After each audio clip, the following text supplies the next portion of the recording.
Good morning, everyone.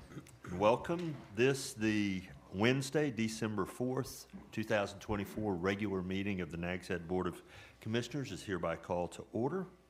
I'll ask you if you will first join me in a few moments of silence.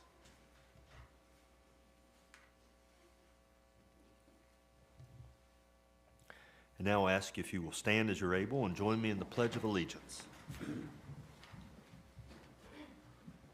I pledge allegiance to the flag of the United States of America and to the republic for which it stands, one nation, under God, indivisible, with liberty and justice for all.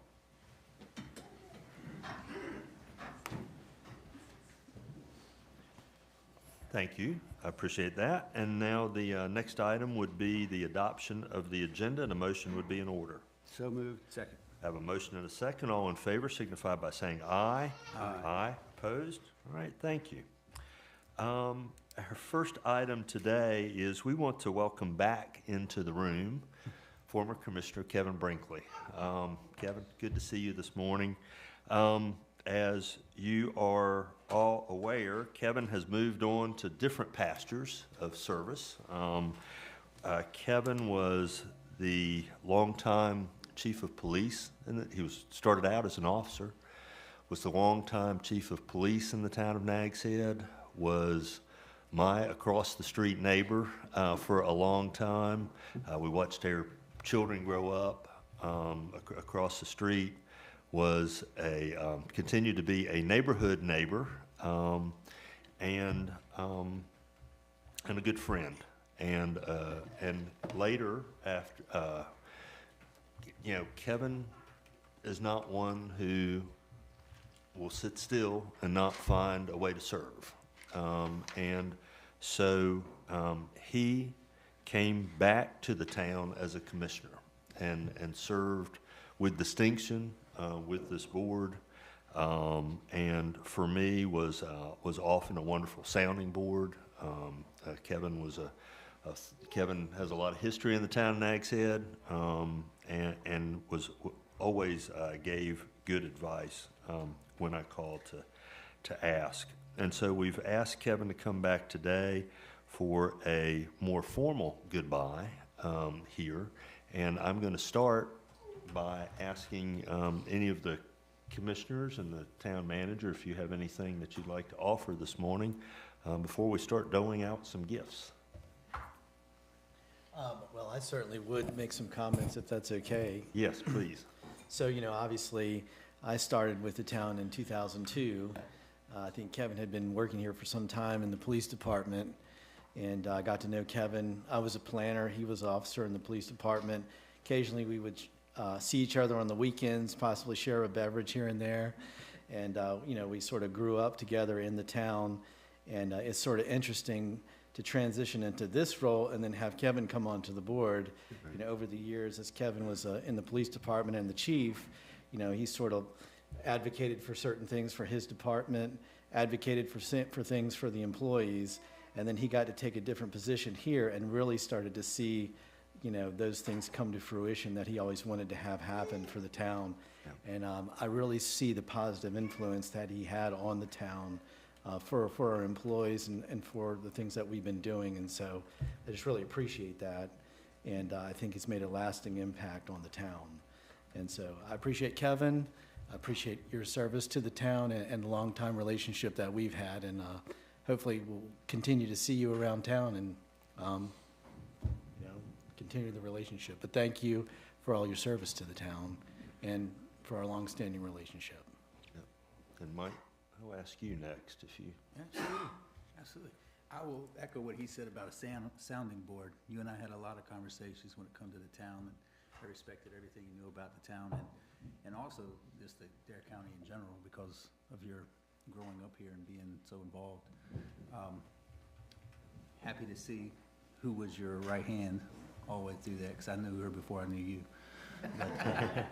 But, otherwise, yes, you've been missed so far greatly, and but hopefully we'll share times outside of this building here. And thank you for what you've done. Great, very good. Thank you. Megan, anything to say? I just want to echo what everyone said, but thank you so much for your service, Kevin. I only got to serve a short time with you, but we did campaign at the same time. You were very helpful, and I was always appreciative of it, and I wish you all the best. Yep, thank you. Bob?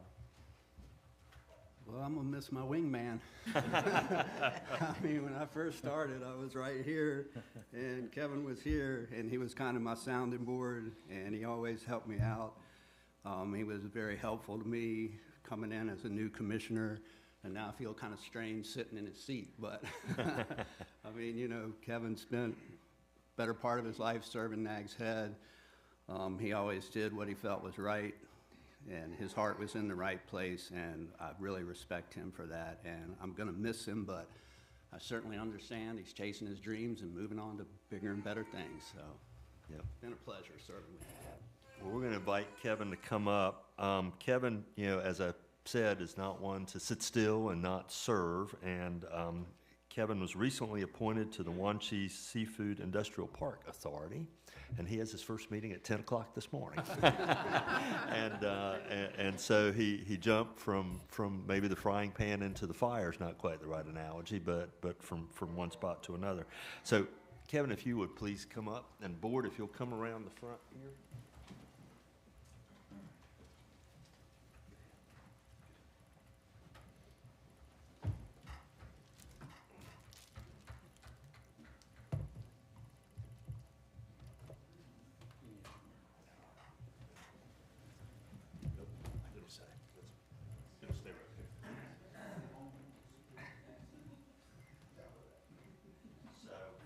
So the first thing we have for you, maybe you can use this morning, but maybe another, is we have a tradition of giving our commissioners their plaque that they sat behind for the years that they served, so honored to give you that. And we also know that you are in the process of building a house. And houses need decoration, of course. You have blank walls. So we have a little gift for you from the studio of James Melvin, noted Nags Head artist, and have this painting for you. So thank you. You're welcome. And last, but not least, another thing to hang on your wall. And this is, in a few words, what we've been trying to say this morning, presented to Kevin Brinkley with grateful appreciation for dedicated service as a commissioner, December 2019 to October 2020.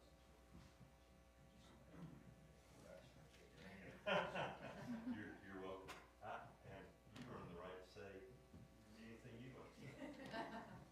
My big friend Terry Hale texted me this morning. He said, "Do you have a speech prepared?" And I just laughed and I said, "Well, usually I just try to wing it, but I appreciate this. It's certainly not needed, but it's very nice." And much when I retired from the police department, someone said, "Do you miss them?" I said, "Well, I miss the people." And that's what I found with this board here is us having conversations, us trying to do what's best for the town of Nags, and I know that you all will continue to work for that. And just appreciate my time in the town. The town's been so good to me, and I'm very blessed to have worked here and lived here. Just thank you, everybody. Thank you very much.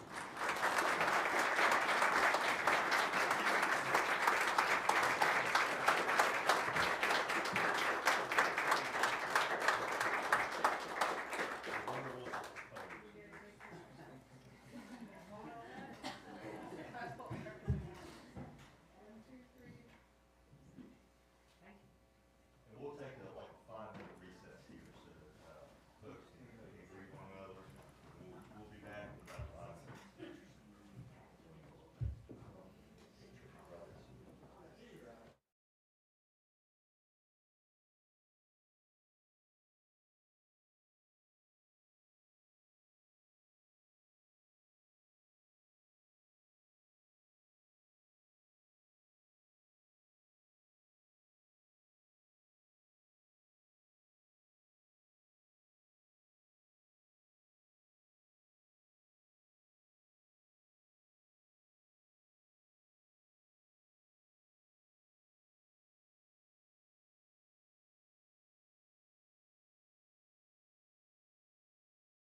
We ready, Roberta?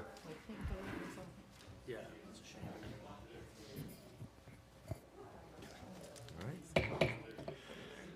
Board has returned to order, and our next, the next item on our agenda is the recognition of a new employee, and I'll ask Kelly to come up.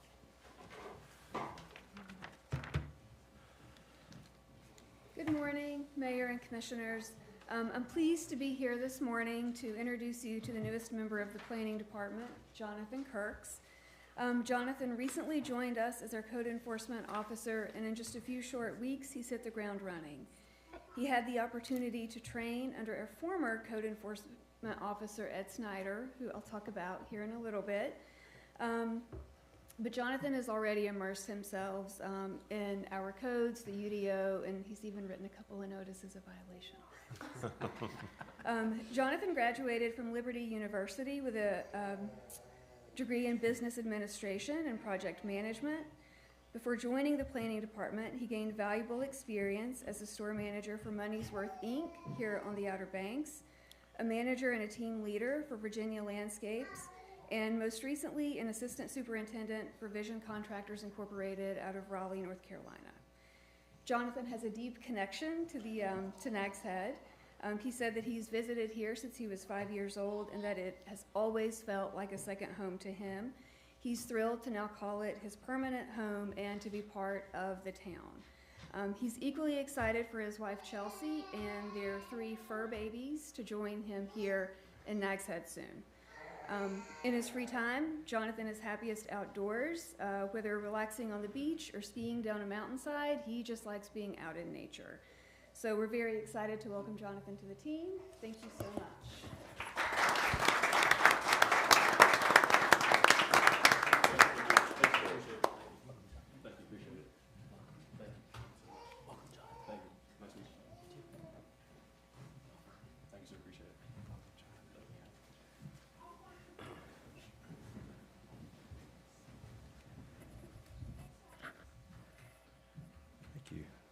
The next item on our agenda is the recognition of another new employee, and Nancy Carolyn will come up.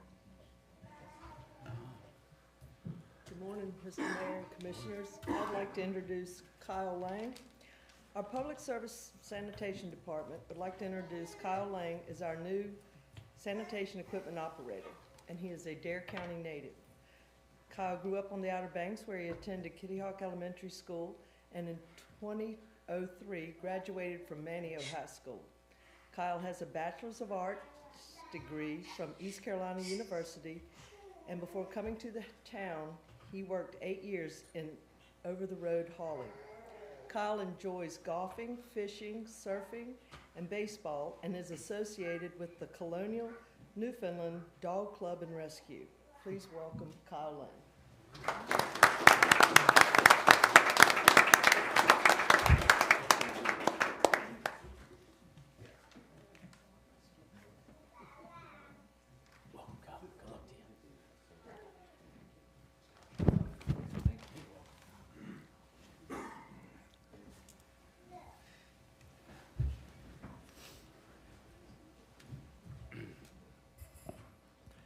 Thank you. Welcome aboard, Kyle and Jonathan. Next, we have the pleasure of recognizing a 5-year employee, and Shane will come up.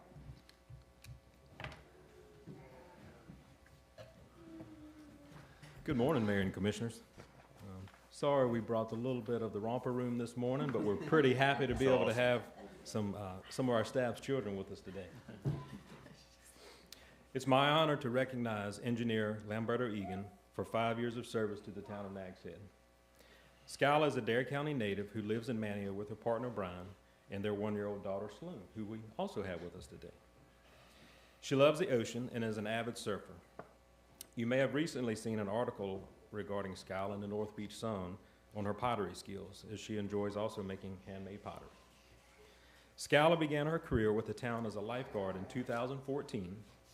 She worked as a lifeguard for 2 seasons while working to obtain her associate's degree in liberal arts from the College of the Albemarle.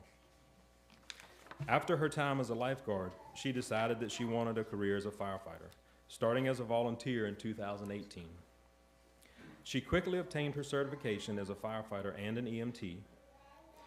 During her time with Nags Head, she has achieved certification as a Fire Inspector 1, Child Seat Technician, Driver Operator, and was promoted to Fire Engineer in 2023. Something that also stands out about Skyla is while she was a volunteer, in fact, her first shift as a volunteer, you'll notice a pin on her right chest there that was a life-saving award for a 3-year-old child. So she was able to jump right in as a volunteer even. And we appreciate that. Skyla is known for her organizational skills, and several years ago was tasked with maintaining the inventory and control of our medical equipment and supplies.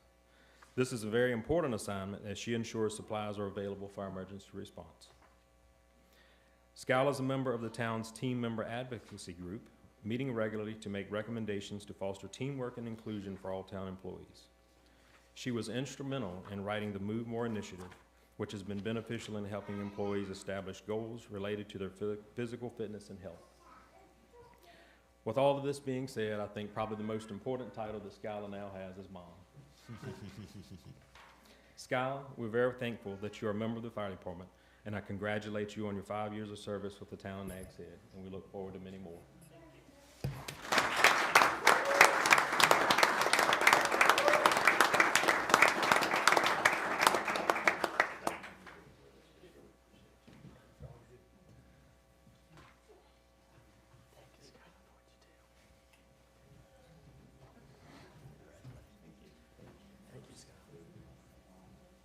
Kyle, I've forgotten.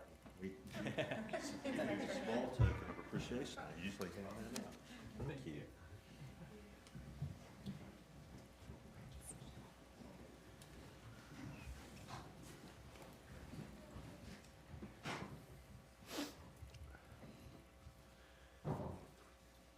And next on our agenda, Nags Head is remarkably fortunate to have some really long-time employees, and it's our honor to recognize another one of those this morning, and Shane will continue.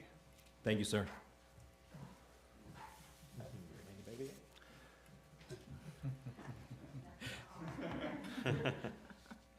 Thank you for allowing me to recognize Ocean Rescue Director Chad Montz in his 20 years of service to the town of Nags Head. Chad resides in Nags Head with his fiancée, Jessica. He has 3 boys who I'm pretty sure are being trained as marathon runners and possibly lifeguards. You may see Chad out and about running and sometimes pushing a stroller when he is running.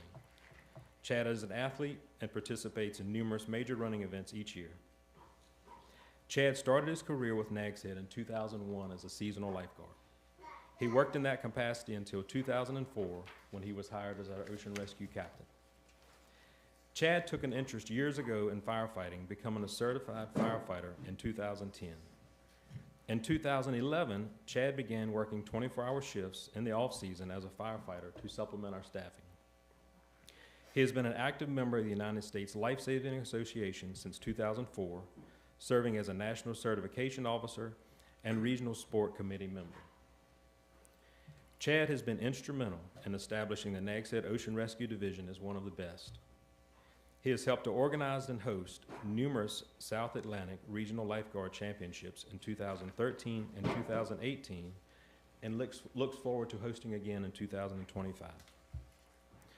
Through his leadership, our Ocean Rescue Team has won 10 Small Beach Division Championships.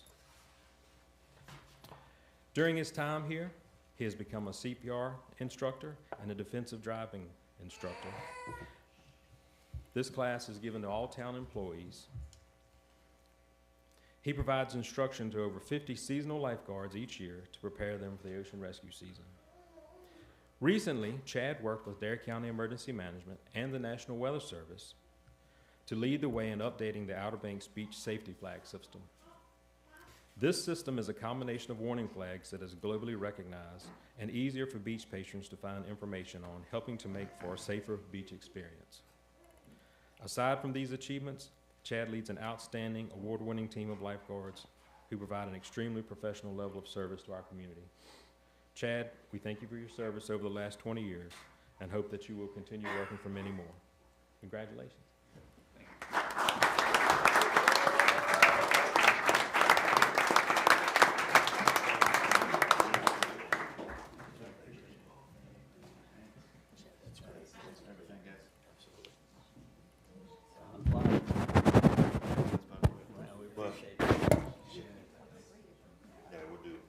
Chad, I'm gonna ask you to stay up and ask the board to come around. As we are accustomed for employees with 20 or more years of service.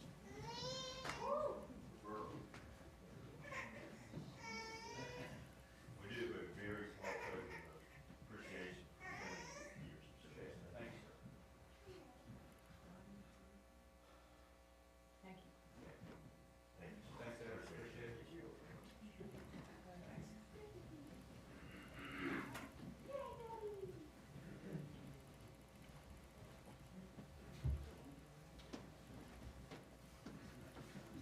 Yeah, exactly.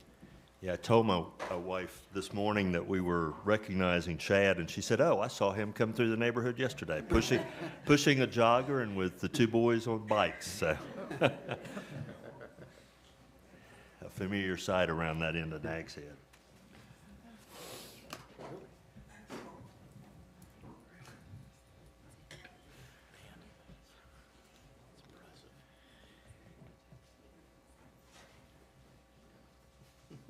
And finally, among the recognitions this morning, sadly, we come to a retirement.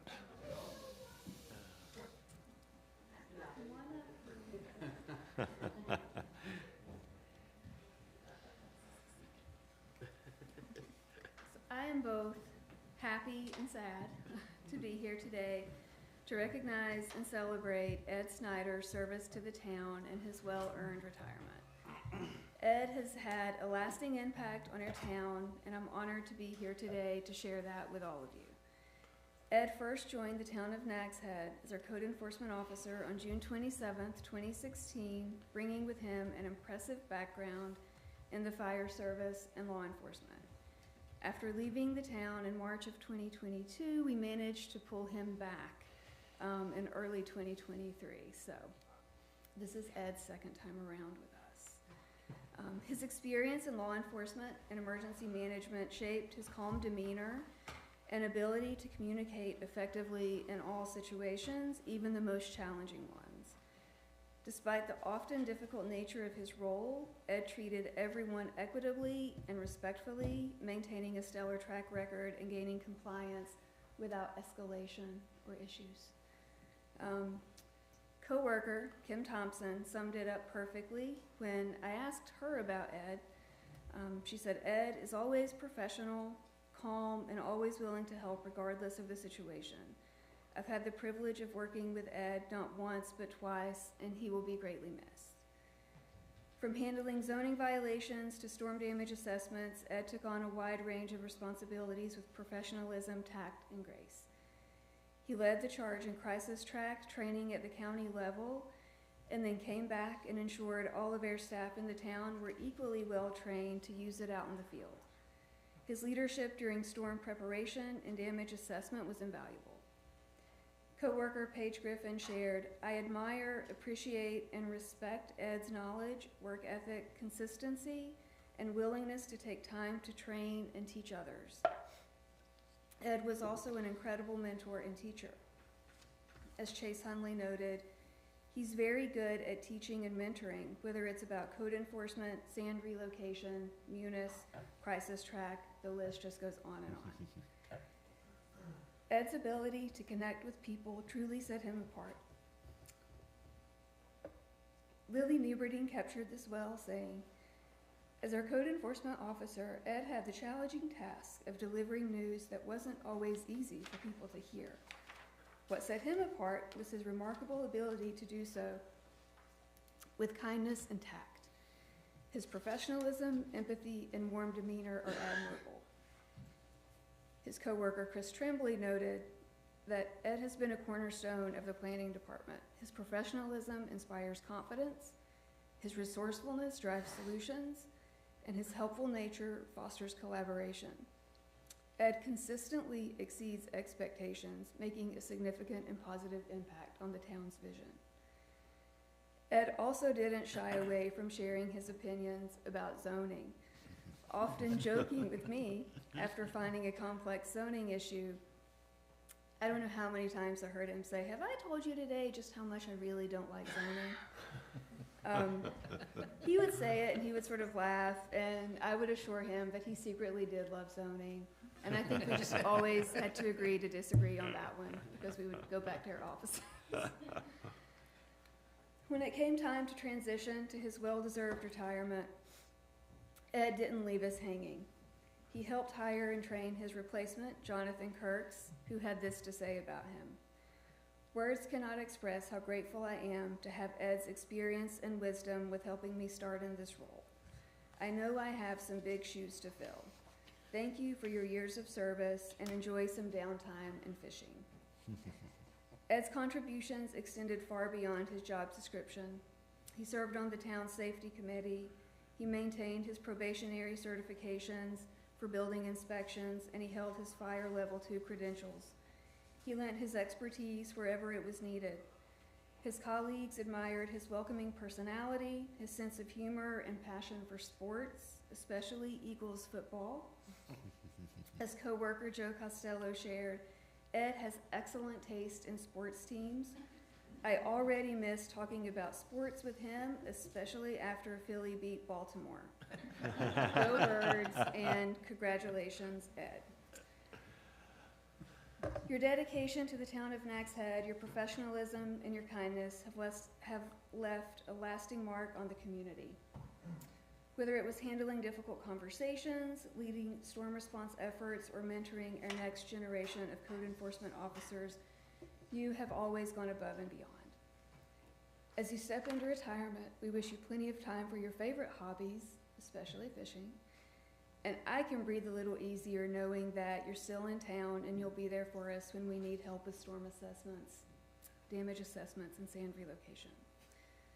On behalf of the town of Nags Head, the Planning and Development Department, and everyone here today, thank you for your service, your friendship, and your unwavering commitment to the town. We will miss you. Enjoy your next chapter.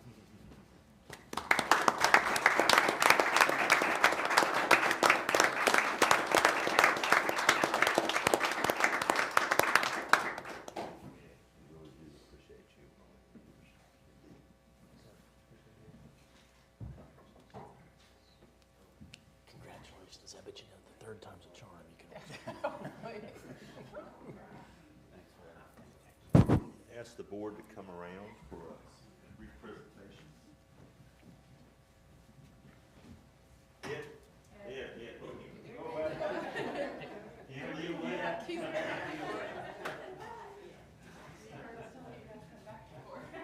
right, you're already going there. So we do have a gift for you. We have a plaque that says, in a very few words, what the planning director was just trying to say. Presented to Ed Snyder upon retirement, in recognition and appreciation of your loyal and dedicated service. Thank you, sir. We really appreciate it. Thank you, sir. Yes, sir. Thank you.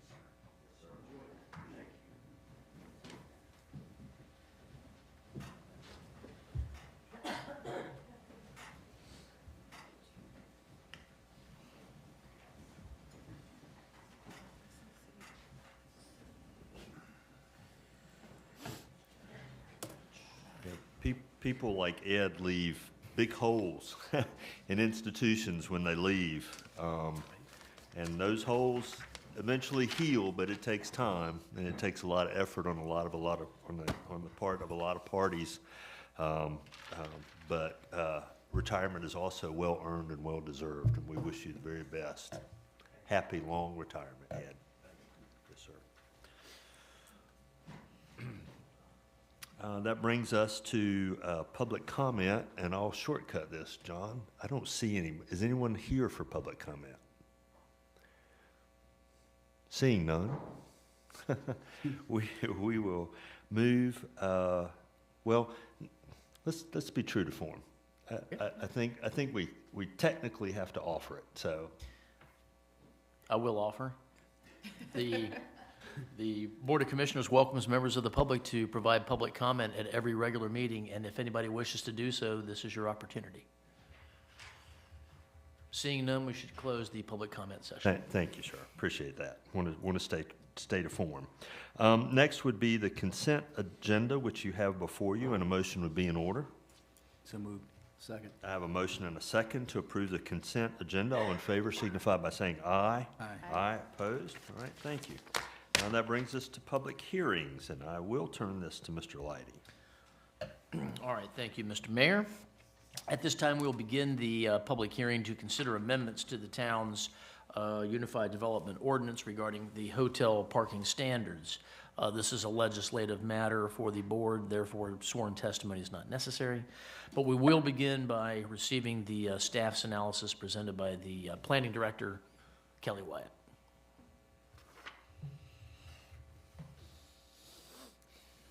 Thank you so much. I do need 1 second to pull myself together and pull up Huddle Hub very quickly for you guys. I apologize.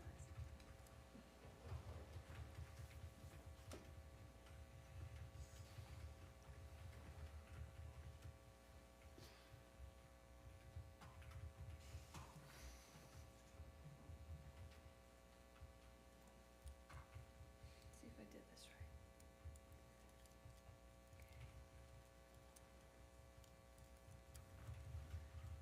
All right, so, as you stated, this is a text amendment request, which would amend the town code as it relates to hotel parking. I've put the actual ordinance language up on the screen, so that the board and anyone in the audience can see that. At their August 7th, 2024 meeting, the Board of Commissioners requested staff to review the town's existing parking standards for both hotels and restaurants, but restaurants is going to take a little bit more time. So we were focusing on hotels to evaluate their adequacy in meeting current needs. The planning board discussed this request at their August and September meetings. At those meetings, they noted that many hotel units include multiple beds, potentially leading to more than one vehicle per unit. They recommended that any revised parking standard for hotels account for both the number of units and the number of bedrooms. The planning board then reached a consensus that the most appropriate standard is the one that the town actually used in the late 80s and early 90s, which was 1.2 parking spaces per rentable unit, or 1 space per bedroom, whichever is greater, plus 1 space for every 2 employees on the largest shift. That standard would accommodate the additional parking needs for hotels, offering multi-bedroom options such as family and executive suites, as well as extended stays. This conversation came up after the board approved the most recent hotel, the Inn at Whalebone, down around Lakeside. There was some concern expressed from the community at that point that perhaps there wasn't sufficient parking for the hotel. That hotel was required to have 87 parking spaces because it had 87 units. Just for context, if the recommended amendment that the planning board discussed were to be applied to the Inn at Whalebone, that would result in about 108 parking spaces. And of course that does not apply, but that's just to give you an idea. At their October 15th, 2024 meeting, the planning board voted unanimously to recommend adoption of the proposed text amendment as it's been shown. Also included in your packet were some other hotel parking standards from other coastal North Carolina towns for your consideration. And I'm happy to answer any questions that you may have. All right, does the board have any questions for Ms. Wyatt? I have a couple. So Kelly, our ordinance permits hotels to also have dormitories associated with them for employees. And that parking standard is not being changed. We have a parking standard for dormitories, which I assume would apply to a dormitory in a hotel. It would, yes. But a hotel would not be required to double park. I mean, there would be some consideration for a hotel that included a dormitory, I expect, that they would not be required to have both the parking for the full Absolutely. dormitory and the employee standard. Correct, absolutely. But we would not apply the parking standard in that scenario. Okay, that was one. And the other question is about our so-called legacy hotels. They're older hotels, mostly along the beach road, many of which were developed before there were any standards in place, and which have all kinds of nonconformities associated with them in addition to parking. And just one of our concerns has been, and I think one of our goals has been to try to sustain those hotels, help them stay in business. And so how would we treat one of those as an existing nonconformity if they came forward with some sort of combination of rooms or addition of rooms or something like that? Sure. So, as of today, hotels are a special use in the C2 district. And as you mentioned, a lot of these legacy hotels are on the ocean side, and that's the CR district, commercial residential. So that in and of itself puts a lot of those hotels in a non-conforming use status off the bat. But our nonconformity rules does allow a nonconforming use to essentially be maintained in its existing form. It can be repaired. It can even be replaced in its entirety, so long as the degree of nonconformity is not increased. So if we had one of these nonconforming hotels add additional rooms or do some type of project or combination where additional parking was required, only the new parking required would have to meet today's standards. There's nothing that would go back and trigger entire compliance with these new regulations. There's nothing that would go back and look at bedrooms and employees per se. It would just take into context the scope of work, the new scope of work. And I also did want to say that in terms of any large project, we always think about substantial improvement, 50% or more.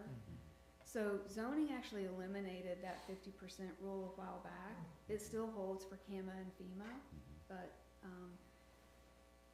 I would imagine if there were a non-conforming oceanfront hotel doing a project that rose to the level of substantial improvement, I don't envision parking being the hurdle. It might be CAMA and It'll be FEMA. something else, more than likely. Okay, all right. Are there any other questions for Ms. Wyatt? I do. Can you explain to me where you stopped at the largest shift and said +1 parking space for every square foot of conference or assembly area? So is that additional parking on top of the required parking?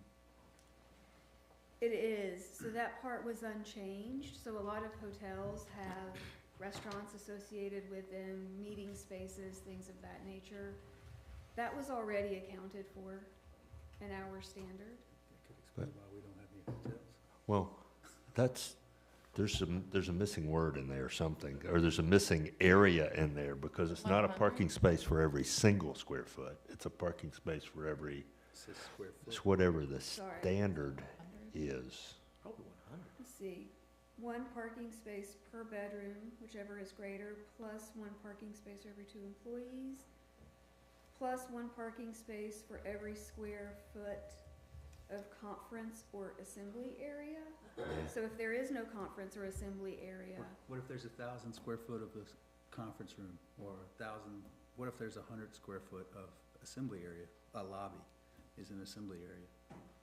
So is there another 100 parking spaces? That's what that says. Yeah, yeah, that was unchanged, so that's let been me- wrong I mean, then for we a can while. look up real quick Yeah, I what it can should look be. that up. It's probably Very 1,000 quickly. square feet or something to that nature. I feel like it's 100. I'm looking right now. If it does say that, then that would be good, because You couldn't put any hotel, you couldn't put any buildings. You couldn't put anything anywhere. it'd give us. It's not, because I've worked with this before. It's not. No, Always there's a been. missing number in there. I believe it's, well, it says hotel conference and meeting rooms. This is going back to 2017. 1 parking space for every 100 square feet of customer service area is what it says in that ordinance. I mean, I don't know we might need to do a little bit more research on that. That uses the term customer service area and not total square footage, so. Okay. Yeah. Well, but that- I'm in a predicament with Huddle Hub. I'm hesitant to go right. offline and start reaching the No, I code tell you- projected on the screen right now, so I'm happy to step away and come back. Can we put this back and come back to this in a little bit later in the meeting? Certainly can do that. Sure. And then when you finish, I mean, we should probably go through if you want to go through the rest of the public hearing, then you could table any further action on it until after staff can work on that, or you can Okay. recess the public hearing and then reconvene it. You have that option. So was there another question in it, other than the, I have a question for our attorney. okay. I think that would be appropriate now then. If we pass this ordinance, will this, in light of the bill pending 382, would this be pretty much null and void? It would be, yes, if the House overrides the governor's veto within 180 days of when this section, of when this is adopted, then yes, it would invalidate this. And of course, it sounds like they might be voting on that today or tomorrow, so if that override were to occur, that would invalidate the part of this, the new part of this ordinance that would be considered the creation of any nonconformity. Now, Yes. with regard to the existing standard for conference space, to the extent that that doesn't create nonconformities, that would be okay. But if it did, then that would be a problem. So essentially, all of our parking ordinances will be locked in once That's that bill correct. passes. Mhm. If people are concerned about overparking, we will have no ability to change that. Not without the consent of the affected property owners, that's right. Okay, thank you. Yes, ma'am. This might be a question you can't answer, but have you noticed any parking problems with the legacy hotels to date? I have not. We haven't received any complaints or concerns, and I've not personally witnessed any issues. Are you ready? Well, I will say Brittany was kind enough to pull up the code for me, and what it reads, currently is, for every 100 square feet of conference or assembly area. Okay. So that's what needs to be included, but that is unchanged. That would just Mhm. need to be added back in here. Okay. All right. Thank you. And John, I'll ask you, despite what's on the screen and what was published, can we, if we made a motion to Mhm. adopt this revision with the original language for accessory uses, we could act on that today? You could. That's not a You problem. can, Okay. that's right. Thank you. And just to be clear, if the existing ordinance has, and it sounds like it does, has that 100 Yes. square foot figure in the text, then this won't affect that. This Right. won't change And- it. And the legislative change wouldn't affect that. That's correct. Not that portion, Not that portion part. of the ordinance. Right. Yes, sir. We just get kicked back to what's Yes. on there today. All right. Okay. Now, if we're going to conclude the public hearing, we should just see if there's any other public comment on this Yes. matter, and then that way we can finish the public hearing, and then the board can table action until later in the Well, meeting. or we may be ready to go. Okay. Is there any further, does any member of the public wish to comment on this proposed text amendment? Does the board need to receive any other information from anyone regarding this? If not, at this time, we will conclude the public hearing on the proposed text amendment. Okay, all right, thank you. Given the clarification, what is the board's wish? Do we want to act on this now? I don't see any I'll make- reason why we I'll need to make a kick it back. motion to adopt the changes to the parking text amendment, as long as it states for every 100 square feet of conference and assembly area. Okay, is there a second to that? Second? Okay, I have a motion and a second. Any further discussion? Seeing none, all in favor signify by saying aye. Aye, opposed? All right, thank you. And Mr. Mayor, the board also needs to adopt the consistency statement. Okay, in which case a motion would be in order that this is found consistent with the land use plan. So moved. Is there- Second? Have a motion and a second. Any further discussion? Hearing none, all in favor signify by saying aye. Aye. Opposed? All right, thank you. Thank you for your guidance there, John. Appreciate that. Thank you, Kelly. You're still there, so we get for your update. Thank you. Yes, absolutely. Try to run through this pretty quickly. This is the planning director's report, just noting the monthly activity that the planning department had in October. Also, when the planning board met at their November 19th meeting, they did consider a special use permit site plan amendment for the Soundside event site. That was included as part of your consent agenda today, and the board will hear that as public hearing at their January 8th meeting next month. The next item was a site plan review for construction of a Dare County EMS station. You're going to be hearing that shortly as well, so I won't go into great detail with that. They had discussion about the hotel overlay district. As we talked about as part of the strategic plan, identifying and correcting areas of land use incompatibility within the town, and to correct those inconsistencies. We did talk about the suitability of the current hotel overlay district. Following discussion, the planning board did reach consensus to proceed with eliminating the hotel overlay district, but staff will need to put that in formal ordinance form and bring that back to them at their December 17th meeting. I will note, I think this would be another item that would be captured under that new legislation should it be adopted in terms of downzoning.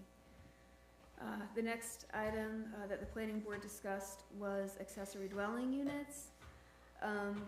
There's a good bit of discussion with that. We proposed some draft definitions to kind of clarify what a partial home short-term rental would be, what a detached ADU would be, and put a different name to that, such as backyard cottage, what an attached ADU would be, and just calling that an accessory apartment. So when we went through the public hearing sessions, or the public input sessions rather, we heard a lot of people express that they were having a hard time separating attached and detached. So we thought clarifying those and maybe giving those a different name would be helpful. So that was included as part of the definitions. We also just provided a range of options to consider ADUs, from no action at all to the allowance of them both attached and detached townwide. The planning board wanted to move forward with having staff look into potentially allowing detached accessory dwelling units or backyard cottages only on lots greater than 16,000 square feet in area, and potentially pursuing allowing attached ADUs townwide. But staff has got direction on the information that they would like to see when we come back to them in December. So that's an ongoing conversation there. When the planning board meets in December, we do have the hotel overlay district and the continued discussion of the ADUs on there. Board of Adjustment, we did not have any meetings in November, but we do actually have a meeting coming up in December. And that's going to be a variance request for the property at 3100 South Virginia Dare Trail as it relates to encroachment for an elevator. The Septic Health Advisory Committee, I think last month, introduced you to the intern Ella Trainer. She has now completed her internship, and she provided a lot of wonderful information for us. We're continuing to work on that mapping effort. The Estuarine Shoreline Management Plan, we did have a kickoff meeting with our consultants, Moffitt and Nickel and Biohabitats, on November 21st. That was a great meeting. We had members of the committee also join us for some site visits, and so we're moving forward with that. Sand relocation is obviously in full swing. We have a lot of staff being dedicated to that at this point. Did put our permitting first quarter numbers in there for average turnaround. We're still around that 2.5 day mark, so that's wonderful. I obviously appreciate all the planning staff for keeping this at a good turnaround time. Dowdy Park Farmers Markets, those have been, the holiday markets have been ongoing. Our next one coming up is this Thursday, December 5th, from 4 to 7. However, I was just talking with Paige, I think there's been like a gale warning, wind issued just today, and so there's some concern about what that might look like. So stay tuned, look at the website, look at the Dowdy Park events page. There might be some changes because of the weather. We recently had our tree lighting and our visit from Santa, which went well. That was on November 30th. And upcoming, we have our candy cane hunt, and our winter markets will pick up. The first one will be on January 11th. In your packet, I had shown you kind of a progress photo of the crosswalk that they were working on at Bonnet and Wrightsville. That is now complete. I do have a photo of it, but I'm sure everybody has already seen it. It has been shown on Outer Banks Voice and multiple other social media sites. So it's a really wonderful project that the Art and Culture Committee spearheaded, especially Molly Vaughn, and with the help of Paige Griffin. So just want to give them a shout out, and obviously the students at Manio High School who participated. That's all I have. Great, thank you. I wish Commissioner Renee Cahoon were here, because that crosswalk was something that she always wanted to see. And so I hope we'll see more of those. Thank you. Absolutely. Thank you, Kelly. All right, the next item is consideration of a site plan for the Dare County EMS station.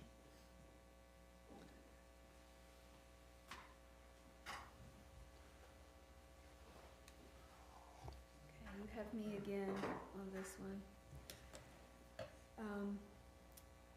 I'll put the site plan up on the projector for people to look at as we go through the staff report. The applicant on this one is Oakley Collier Architects on behalf of Dare County.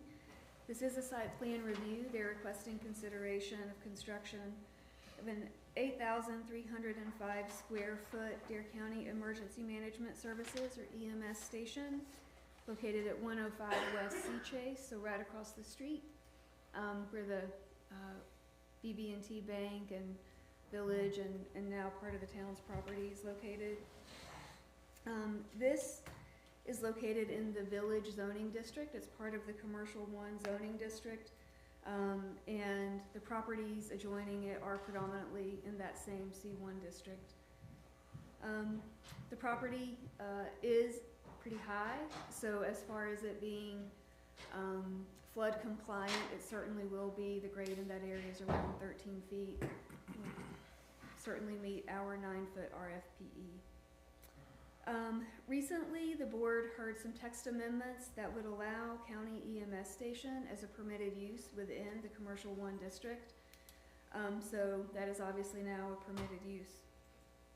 For lot coverage purposes, our code speaks to lot coverage in terms of the whole district, not lot by lot. It essentially says that within the entire C1 district, lot coverage shall not exceed 80%.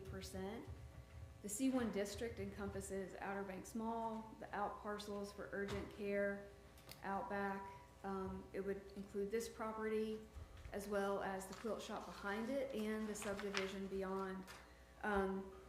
So knowing the exact percentage of lot coverage, I do not know that, but what I do know is that this was permissible when it was constructed, and the existing improvements on site are at 69.7% lot coverage, and this proposal is actually reducing lot coverage down to around 51%. So there's an overall reduction in lot coverage. So it certainly continues to be compliant with lot coverage in that respect. For the proposed structure, it can be 35 feet in height.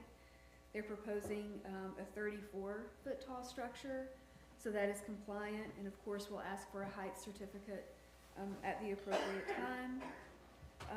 Architecturally, this structure does have to meet both the town and the village architectural guidelines. For town purposes, it does meet the requirements in our Commercial Design Standards Division 2.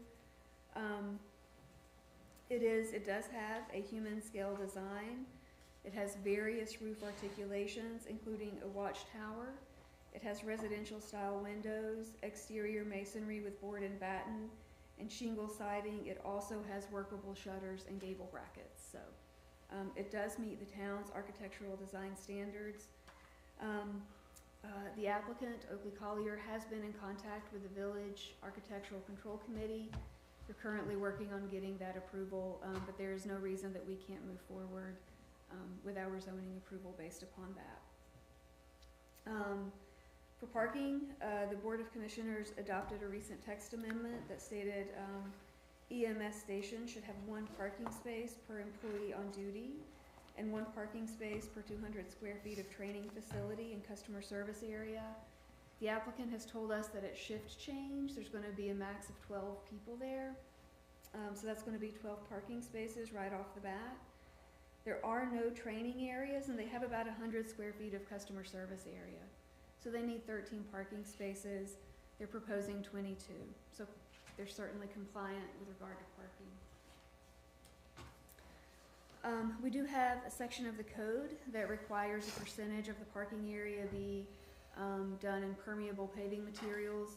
That's 20% of the parking area. They've proposed 22.6%, so they're compliant in that regard.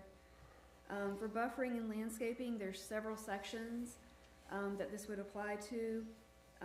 Within the Village Commercial 1 district, you should either have a 50-foot wide buffer of just open space, or you can have a 5-foot wide buffer with plantings that'll reach 10 feet in height adjacent to any residential area. So they have provided that on their southern property boundary, and that is actually existing vegetation that's being preserved. It is mature and it certainly meets those requirements. Section 10.92 of the UDO speaks to having a buffer where off-street parking is adjacent to a right-of-way, and they've shown a compliant buffer adjacent to West Sea Chase as well as 158, so they are compliant in that regard. They have some foundation landscaping around the base of the building, which is also required, and they do have a lot of interior parking lot landscaping. They're required to have 10% of that in landscaping, and they have almost, well, over 25% in landscaping, so they're compliant in that regard.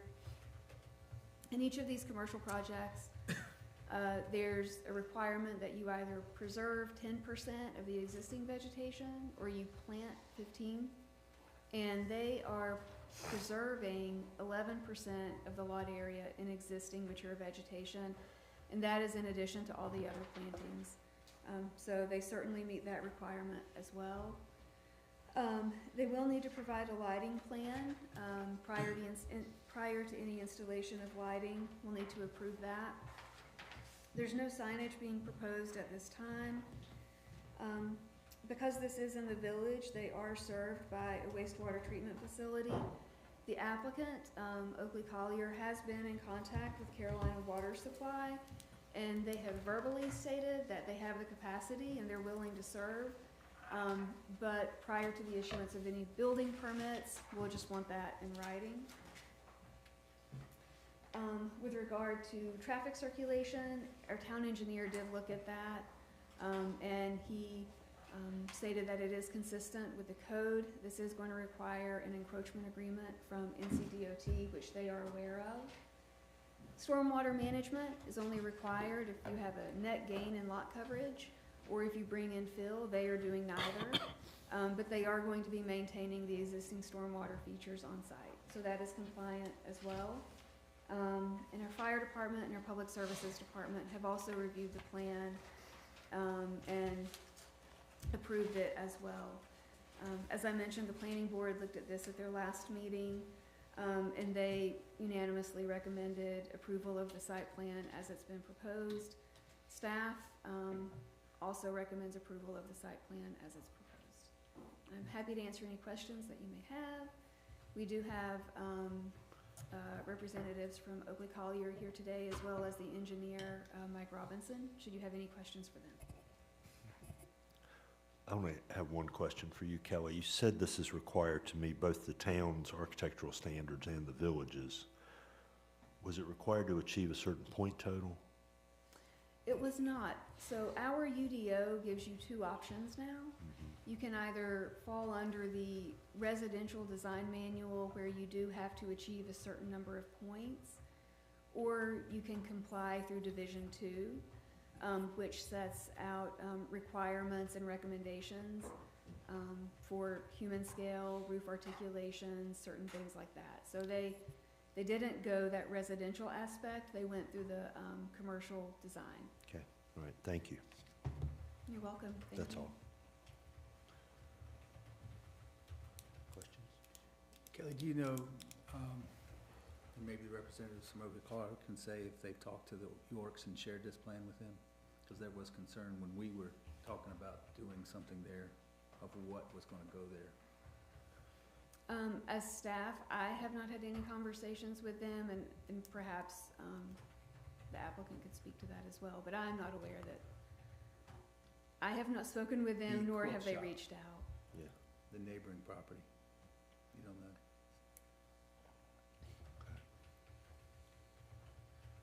That's it. Thank you. No problem. Thank you.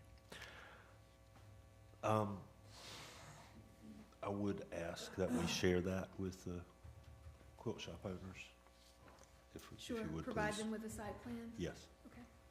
I know they've had the opportunity to find it, but I would ask that we share that with them.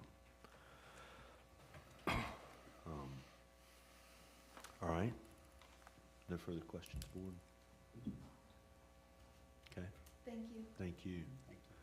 I'll make a motion to approve as presented with the acceptance from the Village Architectural Committee. Okay, all right, thank you. So that's a motion to approve, following, with the approval of the Village Architectural Committee, which is still pending. Is there a second? Second.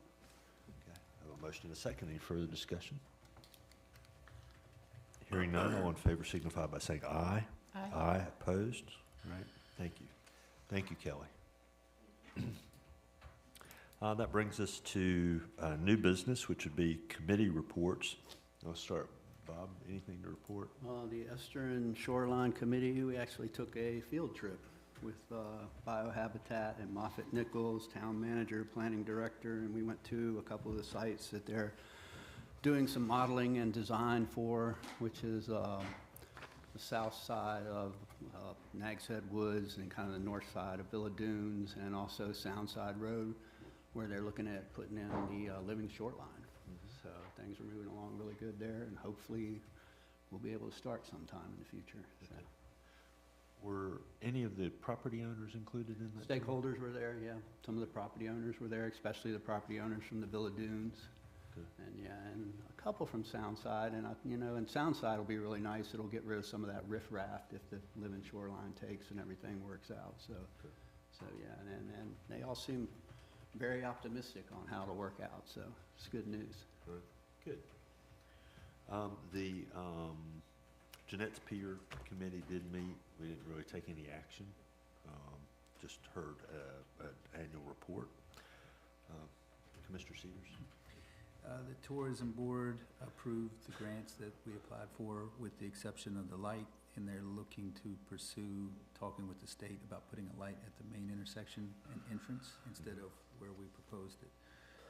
They have money to do so, it's just whether or not they can get the numbers together, and they'll come back to us with that. Okay. Dare County Housing Task Force, headed by Donna Creef and Malcolm Faring, has made leaps and bounds as far as I'm concerned. She has put together a great report, and that will be presented to each town in probably January, would you say? Once approved by the committee later this month. And then I think you'll see more action to come as the year Good. progresses. Good. Great. Thank you. Commissioner Lambert? No new updates. The Septic Health Committee has not met since our last meeting, nor has the Government Education Access Channel. Okay, great, thank you. That brings us to presentation of the strategic plan update, and this will be Andy and Roberta.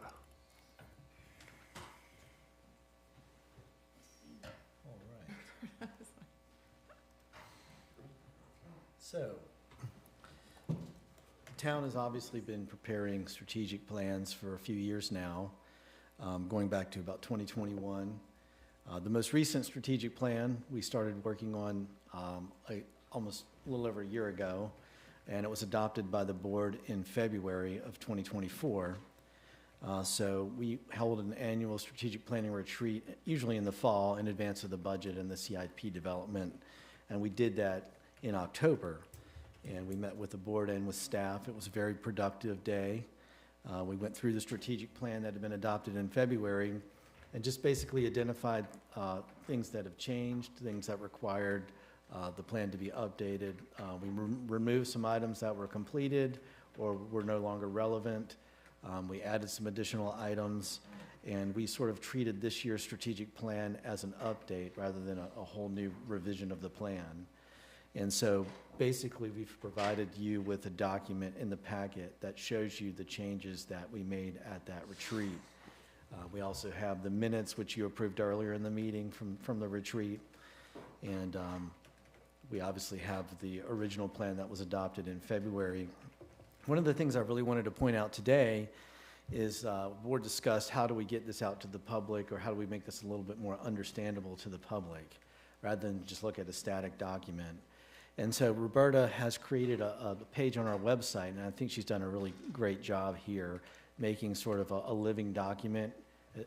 She's taken the strategic plan and converted it to this web page, and it's fairly interactive. It sort of gives an introduction to what the strategic plan is and provides links to a lot of the documents that the strategic plan references. It talks a little bit about the process, what's in the plan in terms of our mission, vision, values, and our goals and objectives, and then most importantly, our action items and our priorities. And so as you scroll down the page, you can see our values, but we have the section here that talks about our goals.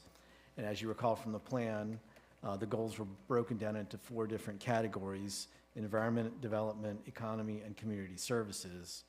And so you can click on each one of these tabs, and it takes you to the action items table for each one of those goal areas. And so, for instance, here I've got economy selected, and then you can go down here, and then there's the action items related to the economy. If I go back to the environment, you can see, well, okay, one of our items was create a water rates that incentivize water stewardship. So if you click on this link here to the left, it will take you to the status report update we did for the board that tells you exactly where we are in the process for that particular item. So I feel like that's useful for people that may not know a whole lot about these items or what they actually mean. And then anytime the strategic plan refers to one of the larger documents that we've developed, like our estuary and shoreline plan Commissioner Sanders just mentioned, you can click on the links for that, and it will take you right to the page for that so you can learn more about it, which I think is pretty important, because for someone just coming into this whole thing, they may not know what these things mean, and we really want to educate people on what we're doing. So again, I think this particular format is really helpful for people to navigate and learn more about the town and our priorities. Sort of looking back when we did our comprehensive plan a few years ago, we sort of looked at the comprehensive plan and the beach nourishment plan and the estuary and shoreline plan, the CIP, the wastewater plan. All these things we sort of mine, every 2 years to develop priorities and action items for the strategic plan, so you can not only understand what's in the strategic plan, but what are in these larger planning documents. So from that perspective, I feel like it's fairly helpful. And then at the bottom of the page, we'll just include attachments to actual documents we've developed, like the item that's in your packet today, which was essentially what we changed in the current strategic plan with the strike-throughs and underlines. So what's on this page is the actual living document. These tables up here reflect what's in the strategic plan document that's current. And then you can go back and sort of see the history with the update, with the original plan that was adopted back in February, and then the status report is down here as well. So our goal is to try to keep these things updated as we go through the years, so someone can go to this page and always stay current on what the current strategic plan is. And so that's what we have. And again, I want to thank Roberta. I think, again, she did a great job with this. I feel like it's a very, very helpful living document that we can present to the public, and they can really understand what we're doing. Great. Thank you, Andy, and thank you, Roberta, very much. I look forward to going in and exploring this. I think it hopefully will become one of the most important pages on our website. I think the public too often thinks that government is just reactive and that we just come in here and sort of take willy-nilly decisions, and this is a very thoughtful board. We have a very thoughtful staff. We do have a plan, and we're working the plan, and I think it's helpful it's certainly transparent. I don't know another government locally that's this transparent about what they're planning, how they're going about this, and what their goals are. So I really appreciate the high level of transparency that we're offering to the public. Any other comments, board, or questions? Yeah, I would agree with you. Yeah, I would agree too. It's very nicely done. Yeah. All right. Very good. Thank you again. That brings us to. I guess we were looking for the board to possibly adopt the Oh. updated version of the plan. Make a motion to adopt the updated. Thank you. Is there a second? Second? Any further discussion? All right. All in favor of adopting the updated plan signify by saying aye. Aye. Opposed? Great. All right. Thank you. Thank you, Andy, and thank you, Roberta. That brings us to consideration of appointment or reappointment to boards and committees. And we have vacancies, or we have openings in Planning Board and Board of Adjustment, which you have before you. Currently for the Planning Board, let it come out. I believe it's Meade Gwynn's term that is expiring, and Meade is interested in being reappointed. You also have other candidates before you, so a motion would be in order. I'll make a motion to reappoint Meade Gwynn. Okay, is there a second? And there's a second. Any further discussion? Hearing none, all in favor signify by saying aye. Aye. Opposed? All right, thank you. We also have an opening on the Board of Adjustment, and I believe that's Peggy Saporito. Is that correct? Margaret Suppler.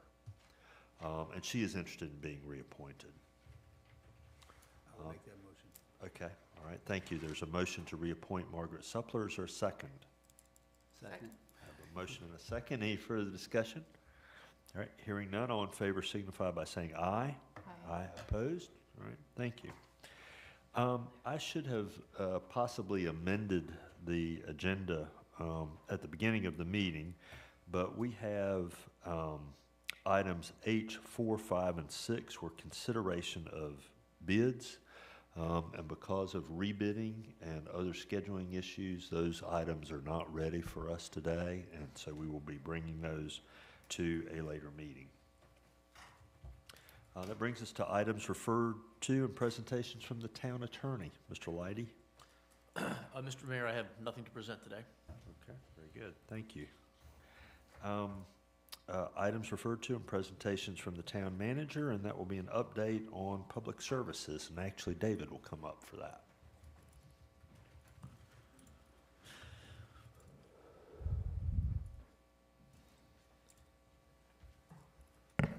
Good morning, Mayor and Commissioners. All right, so we're going to follow a similar format that we presented during the course of the project. Up here on the screen, we've got the overall layout for the public services complex.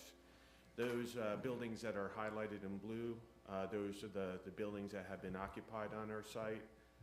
Starting on the right-hand side, that's the administration building. We've got water distribution at the top of the page, the equipment building on the left-hand side of the page, and on the bottom of the page is the combined fleet maintenance, facilities maintenance, and sanitation building. These two areas highlighted in green, those are the two areas that are currently under construction. We'll start with the vehicle storage building. Last month, these are some of the photos that were presented. You could see there was some ongoing work inside of the vehicle storage building, and they were finishing up with the exterior finish work on the exterior of the building. This month, pretty much everything on the exterior of the building has been wrapped up. You could see the signage has been placed on a very eastern side of the building, and this is the interior of the building. All of the interior electrical lines have been run. A lot of the overhead fans have been installed. They've been a little bit delayed with the installation of the meter base. It's my understanding that's going to take place this week. Once that is completed, then they can go ahead and finalize their electrical connections and also do a final startup of the sprinkler system for the building. So it looks like we are several days off once that meter base is set for us to be able to occupy the building. So it looks like right now, possibly the beginning of next week, we'd be ready to go ahead and occupy that building with all the final finishing work taking place. Secondly, there's a lot of activity in this green area that is centered here on the site. Last month, presented to you just some of the infrastructure that was going in. Here's a tank. This is part of an oil water separator tank that was being installed for the washout bays. The concrete crews were getting started on the foundation work for the concrete retaining walls in between. And where we are this month is that most of those walls have been finished. A lot of the supporting infrastructure has been in to include all the drain boxes and the associated filters here within this area. What's up next is the canopy installation, which is a 50 by 50 canopy installation that is not only going to go over the fueling station, but as well as the washout bays. And then there's also a small 10 by 14 equipment building that is going on the back side of this truck washout bay. One other thing of note that has occurred this month is the installation or the reinstallation of the fuel tank as shown up here on the screen. The tank was set along with the pad and a lot of the supporting infrastructure for that. Those underground lines have been run. But once that fuel canopy gets in place, then a lot of this work can go ahead and proceed with being finished.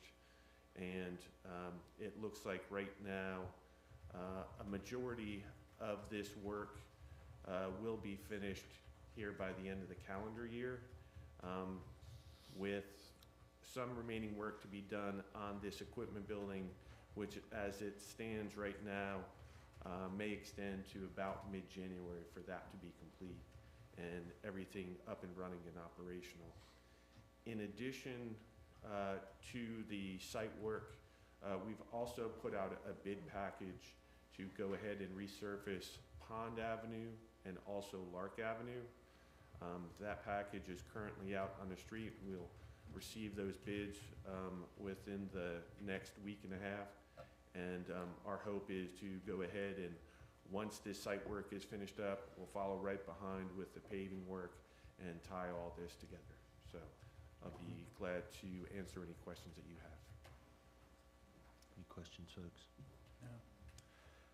Looks good. I mean, it's exciting. I mean, it's a big project. It's gone pretty well, actually, given as complicated as it was to keep that facility, that operation running and tear down what had to be torn down and put the new buildings up. It's a good job. So thank you. Thanks to the architects and the contractors. All right. Well, thank you. Yeah. All right. That brings us to consideration of the final town hall campus master plan. Is that you, Andy? Yes, thank you, Mayor. So we started talking about this project last December. We were discussing with the county the possibility of locating an EMS station on the old BB&T Bank site, possibly joining that with the fire station. At that time, we were also having some issues with some of our other facilities, the old fitness building, which was an old shop that had been converted to a fitness building, had gone out of service. And it started to occur to us that if we're going to start making some fairly major changes to some of these properties, we better figure out what our needs are and think the whole thing through and do a study of our needs before we start making final decisions on some of those things. So we embarked on this assessment study, facility assessment study, to look at not only the property where the fitness facility is now, the old BB&T building, but also the fire station property and the town hall property. So the consultant, Oakley Collier, met with all the departments, discussed current operations, tried to look at what they might need to do in the future, what types of facilities they might need in the future. They also looked at the current age and condition of all the buildings on these sites, tried to evaluate that, and then they tried to come up with a plan to meet all the needs that they heard from the departments during their interviews and walkthroughs.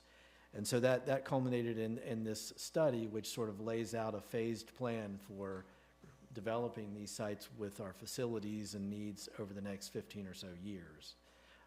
Recognizing that this would be fairly expensive undertaking to do right away, so it's definitely going to need to be a phased plan. So the plan looks at replacing the town's fitness facility. It looks at what's the future for the fire department and replacement of that facility, which was constructed in the late 80s and early 90s. It looks at what is the future of the police department and what their needs might be and what they might be currently lacking.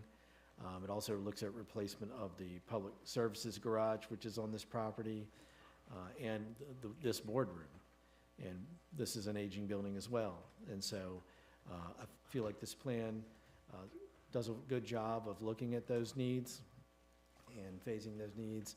And so that's the study you have before you. There were some final questions from the board in August when this was presented about the fitness facility and possibly looking at expansion of that building. And so that has been taken into consideration in this final document. And we do include some projected cost estimates in here. These are fairly conservative, and I think only time will tell on when these things are actually constructed, what the market will hold for what these will cost. But our current plan is to proceed with the immediate need, which is the fitness facility, and then working with the county on the EMS station would be the first phase of the plan. Obviously, the board approved the EMS station earlier in this meeting, and so that sets in motion some of the first phases of this. But hope you've had a chance to look at it, hope it is what you expected to see, and we'd be happy to answer any questions, and we'd like to see if the board would be willing to approve this document. What is staff's current thinking on the sort of timeline for the fitness facility and how we might go about that and how that plays into the budget process? Well, so the fitness facility was actually included in the budget, and the board approved the scope for the design at the last meeting. So we've actually started the design of that building, and we've put together a internal staff working group to meet with the architect and talk about the design, and then we'll come up with some initial sketches of that, and then share that back out with the town staff and the board, and then just start moving through the process, and hopefully within the next 3 or 4 months we can have a design that's close to being ready to put out to bid. Okay. And that would include the option of future second floor. Right, and our understanding was the board wanted that second floor space constructed but unfinished. And then the building would be able to be retrofitted with an elevator and or a stair tower to access the second floor. And so that's what the architect's been instructed to do at this point in time. Okay. And so and that would be not exactly where the old fitness building is, but a little bit, north of that where the parking is, and that parking area would sort of be reconfigured. Okay. And what about the wastewater system? So the wastewater system would need to be part of that construction project, and we plan to incorporate the replacement of that system with that project. Okay. Because that facility is reaching the end of its useful life. All right, thank you. Questions, Commissioner Lambert? Commissioner Sears? Are you looking to tie into the village septic system with that improvement on the septic, or are you looking to put in a modified septic system? Right now, the current thinking would be to replace the septic system with something else. And David Ryan's going to be assisting with the design of that. It could be some sort of package treatment system or pre-treatment system, but that's still to be fleshed out. We could explore tying on to the village system, but there's a provision in our code where we would have to grant a waiver to tie onto it, and that's another discussion for the board.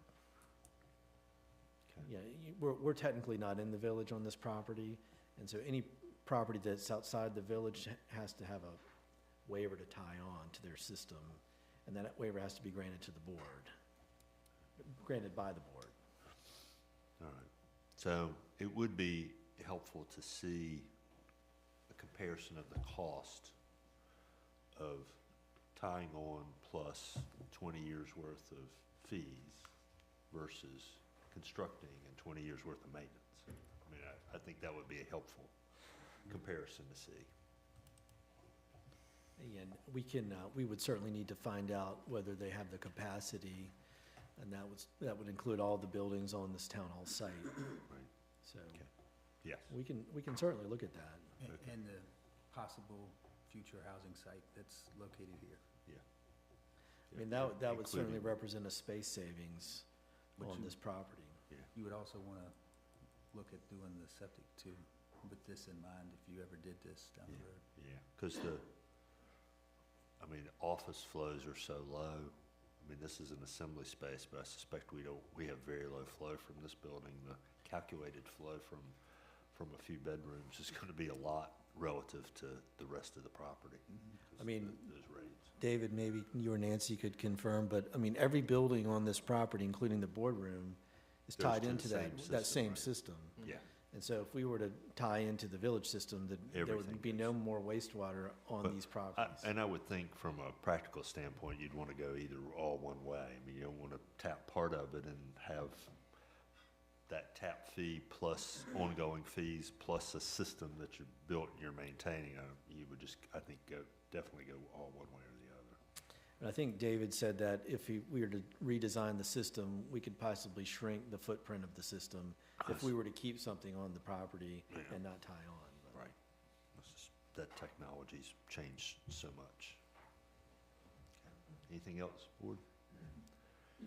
In which case, a motion to adopt the plan would be in order. So moved. Second? I have a motion and a second. Any further discussion?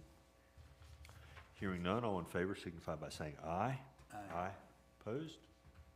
All right, thank you. That brings us to an unpublished item, which is a consideration, as things have been moving quickly, consideration of a resolution opposing Senate Bill 382, specifically the down zoning authority. Andy, do you want to speak to that? Sure. So I guess the week before Thanksgiving, we were alerted to a bill that was moving through the legislature that was originally part of a state dentistry act that then became a hurricane emergency relief bill, and sort of perplexed as to what this bill included. It later found out that it was about 200 pages and included all kinds of different initiatives, some that affect the town pretty significantly. The one that was most concerning was this down zoning amendment, which was the last 2 pages of this bill. And once we're reading through it, it was fairly alarming, and so we started to talk to not only the other local towns, but statewide, some of the League of Municipalities, the North Carolina chapter of the APA, which is the American Planning Association. And this conversation started to ripple through the state in terms of what this means for almost every local government. If you have zoning, this affects you. And so basically what this bill would do is it would require you to get the consent from every property owner that would be affected by any zoning amendment that meets the definition of down zoning. And so their definition of down zoning would basically mean anything that would reduce the development density to any degree, would remove any permitted use of land, from any zoning district and would create a nonconformity of any kind. Those would all meet the definition of downzoning. And so, as the board is very familiar with our zoning ordinance and the things that we've been doing, almost everything we would do would meet the definition of downzoning. You know, I think the idea of downzoning is a term that's been assigned to this, you know, sort of a negative term, but zoning is downzoning. I mean, before there was zoning, there was no rules, and the adoption of zoning is downzoning. Because why do you need rules unless you're trying to protect something? And so, you know, it's just sort of astonishing, you know, that you're taking away this kind of authority. You're almost taking away the authority to zone. And Nags Head's fairly lucky because we have a pretty evolved zoning ordinance. I mean, we've been working on this stuff for 60 years. And there's a lot of communities in the state that don't have much in the way of zoning, a lot of the rural communities, and they're gonna grow and they're gonna be faced with development pressure, and they will have very little ability to respond to the challenges of that growth.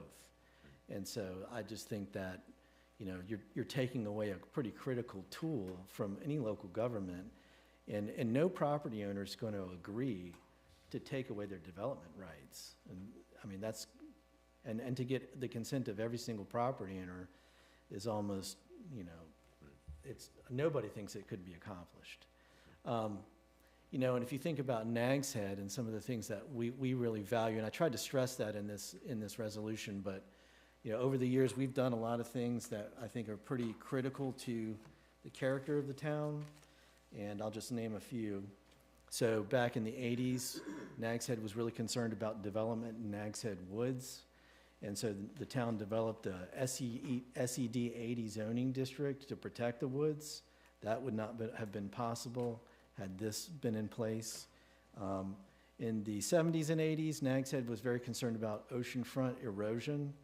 And so they modified the subdivision ordinance to require that the lot lines run perpendicular between the beach road and the mean high water mark. So north of Jeanette's Pier, most of the lots run perpendicular, and that allows for structures to be moved back, you know, and a lot of structures in Nags Head have been moved back that were threatened by erosion, and I think that was the foresight of our former boards that did that would have not been possible with this amendment in place. Probably most of the things we've done with our flood ordinance regarding higher regulatory standards would not have been possible. Our large residential dwelling ordinance would not have been possible. I think Kill Devil Hills is currently thinking about that. Well, they won't be able to do it now. In the early 80s, they were really starting to think about if we're going to continue to be on-site wastewater in the Outer Banks, we really need to look at the appropriate lot sizes for on-site wastewater, and they increased the minimum lot sizes. Not possible with this. Community building standards, any height and bulk regulations, the multifamily ordinance we just did, taking that out and then revising it wouldn't have been possible. The C5 district that we did to protect Jockey's Ridge in the historic district, not possible. So those are just a lot of examples of the things that the town has done to protect the town that would be eliminated with this bill. And so I think you can see the concern that I have about this, and I think all the local governments here share the concern. I forwarded our resolution to all the other towns. They're all going to do similar things, I believe. My understanding is that the Senate has already voted to override the governor's veto on this, and then the House will reconvene tomorrow. And I'm not sure exactly when the House would take any action on this, but it could be as early as tomorrow. So we still have a chance to adopt the resolution and forward it on to anyone that might care. But we wanted to get this in front of you today and let you discuss it and let the public be aware of what's going on. So, thank you. Thank you, Andy. Appreciate that. And you know, I'm not going to read this whole, you know, Andy gave a good presentation. I'm not going to read this whole resolution as I sometimes do. But I do want to, probably going to spend as much time, I do want to speak to this. And I want to address part of this to the legislature. I'm pretty careful about what I say, and I don't, this is not a political position. This is about the business of government. And so to understand how this happened, you know, at the first whereas, well, they took a bill that regulated dentistry and they gutted it so they could expedite the process. And then they put recovery in there, which is much needed. And then they started tacking things on like this zoning regulation. And, you know, they do this because they have the power to do this. And the leadership, you know, twist arms and they keep everybody in line. And it's really hard. I understand, you know, you're sitting in that seat and you have a recovery bill in front of you. You know, it's a difficult place to take a stand on something that's buried in there about zoning. But they need to stop doing business this way. You know, they throwing in, you know, one provision about tree protection or billboards or something, that's one thing. That's bad enough. I mean, that's bad. Shouldn't do it, but that's one thing. But entire zoning regulation, I mean, all, you know, I've been watching the public conversation lately about a certain kind of store. People are all excited about one kind of store. Well, if you thought you wanted to regulate it, now we can. Even if we could figure out a way to do it, now we can. I see misinformation about, you know, what size houses Nags Head permits in part of the same conversation.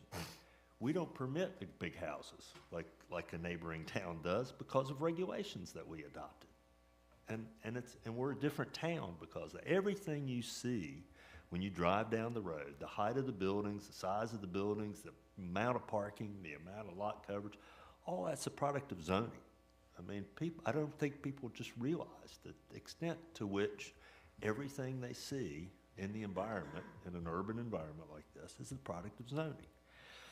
And when the legislature does stuff like this, one, it makes you appear unserious about what you're doing. You know, you're up there trying to manage the state of North Carolina and make things better for all of us, and you do junk like this. And it needs to stop. And, you know, you know, we have unzoned counties. The Hyde County mainland, where I do a lot of work and where I grew up, is unzoned. You know, so yeah, you want to fix your housing problem, go across the border into Hyde County and build a 100-story high-rise on a half-acre lot, if that's what you want to do, because you can do it. There's no zoning. And it's nonsensical. And if there are serious legislators up there who feel as though this is not the right thing to do, now's the time to stand up, you know, and speak to your leadership and, you know, push back, please. So that's all I'm going to say about that. Bob, anything? No, I agree 100%. Thank you. Commissioner Sears? No more to add. Commissioner Lambert? I echo what you've said. I do want to add a couple things. When I was listening to Andy's description of our minimum lot size and different things that this will affect, that really is what Nags Head is. That's what Mayor Cahoon was referring to. And I think at first blush when people see this, they think property rights, cool, they should have permission, but that's really not what it's about. It affects, like we spoke earlier, it affects us trying to serve our community with a parking ordinance that really meets our current needs, and our needs are constantly changing. And the idea that we are going to have one of the best tools taken out of our toolbox to make sure that we can serve our community and their needs is devastating. So I really hope that everyone is reaching out to our local representatives. This did pass through Senate, and Senator Hanig and Senator Sanderson already voted for us. Well, technically they voted for it twice. And now Keith Kidwell, our representative from the House, will be voting on it. So I encourage everyone to reach out to him, let him know how we feel about this, so that hopefully he can have a change of heart because he has already voted for it once. And now we'll have the option to vote or not vote for it again. All right, thank you.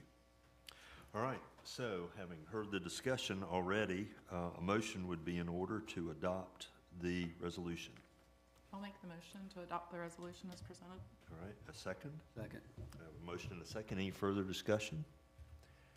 Hearing none, all in favor signify by saying aye. Aye. Opposed? All right, thank you. That brings us to Board of Commissioners agenda. I can't remember where I'm supposed to start. Bob, anything? No, I Today? mean, on a brighter note, I'd like to thank staff for Dowdy Park and the markets and the lights and how everything looks in the crosswalk. I think you guys have done a great job, and it certainly looks like Christmas out there. Appreciate it. It does. Very nice. Commissioner Sears? I'll start with a not so brighter note, and then I'll go to the bright notes. Had a phone call about some sign ordinances I would like, and I've mentioned it to Andy, I'd like that looked into. It's removal of signage. You know, a few years back, we went through, we couldn't regulate what's said on the sign. We could only say what the sign is. And I think there's a gray area, and it's an old ordinance that's in play that's causing some heartache amongst some contractors in the area about having to remove their sign from representation. It allows the sign on the house, but they want the sign in the yard, and the homeowner's fine with the sign in the yard. And I just think we might want to look at how we go around in tagging people for those efforts. Then on a nicer note, I guess you could say, a lot of activity last weekend. I don't know if anybody drove around, but the 12 bars of Christmas, the Misfit Christmas bars, there was a ton of people everywhere, and it's great to see that spirit. You have to thank Mark Baylog for creating this. Nags Head resident, leading the charge throughout their county to have a Christmas town is amazing. Also along those lines, I want to wish the town and everybody in it and all our employees a very Merry Christmas and Happy Holidays, however you celebrate it. And thank you guys for everything this year. Yeah. Thank you. I thank you for bringing up Mark and his effort with the bars of Christmas. That was his invention, and it's become an amazing force for holiday tourism. It's really remarkable. So, yes, thank you. Megan? I just would like to say Merry Christmas to the town staff, and I hope that everyone has a happy holiday. Great. All right, thank you. That brings us to the mayor's agenda. I will add my best wishes to everybody here in the town. It's been a good year. It's been a busy year. Hope everybody enjoyed their Thanksgiving holiday and enjoys the holidays to come. We have before us consideration of the Commissioners' meeting calendar and the fiscal year 25-26 budget calendar, which we need to adopt. And having seen that, if there are no questions, a motion would be in order. I'll make a motion to approve. Okay? Second. I have a motion and a second to adopt the calendar as presented. All in favor signify by saying aye. Aye. Opposed? All right, thank you. That brings us to requests for nominations for the White Keeper and the Nags Header Awards. There was a lull, but this board has done a good job of bringing back the recognition of our citizens for their contributions to our community. We have two categories. We have the Nags Head Lightkeeper, which is for living residents of the town who have made significant contributions. And you'll remember that for 2021-22, we recognized John and Annette Ratzenberger. That was a wonderful, really moving occasion. Ms. Austin, that was a lot of fun to recognize her. It's interesting because in preparing the remarks, I get to talk to some of their relatives and friends and kind of hear stories, and it's a lot of fun. And these are wonderful, wonderful people. Bob Mueller, who we managed to surprise last year, he didn't realize his wife was standing in the back of the room there for a bit, and that was a really nice surprise for former Mayor Bob Mueller. We also have the Nags Header Awards, which are for those who are deceased but who made significant contributions. And you will remember that we recognized Dick and Joe Fessler a couple of years ago. And then last year, Lily Daniels or Doll Gray and her sons were here, including Terry from Kildare Hills. and that was a really nice thing, and those families really appreciate that. So we're putting out the call. Now's the time. The application form is on the town's website. You can find it there. Please spread the word, give consideration to those who have made significant contributions to the town. It is our great privilege and joy to honor them, and so we look forward to doing that a little later this year. Next year, excuse me. Next year, not later this year. We're not doing much of anything later this year. Thank you. Next year we will be doing that. And then we have another unpublished item, which is consideration of a Christmas bonus. And Andy, can you remind us of what our custom is with regard to employee Christmas bonuses? Well, we do give one. The board is generous enough to give one every year, and they budget for that. And so we do $150 for the full-time staff and $75 for the part-time staff as a Christmas bonus. Okay. And we'll go ahead and do that. I believe it's already been processed, and so this was just the board's chance to announce it. And Okay. it's a budgeted item, so Yeah, right. we're not Yes. trying to be too presumptuous. It is a budgeted item, and it always, for some reason, Christmas comes every year, but this always sneaks up on me. And so thank you. And it is our great pleasure to offer this small token of appreciation to our staff. I tell people what a great staff the town has. I mean, it really, right now, we have probably the best team this town maybe has ever had assembled. And folks are working well together, and a lot's getting done, and things run smoothly, and we really appreciate everybody, and we are very happy to treat y'all to, again, a very small token of our appreciation here at the Christmas holiday. John, no closed session? No, sir. Not for me, at least. Okay. Andy, nothing? All right. Is there any other business to come before the board? Hearing none, it is 10:50 a.m., and a motion to adjourn would be in order. So moved. Could you adjourn to the mid-month? Oh, yes, I'm sorry.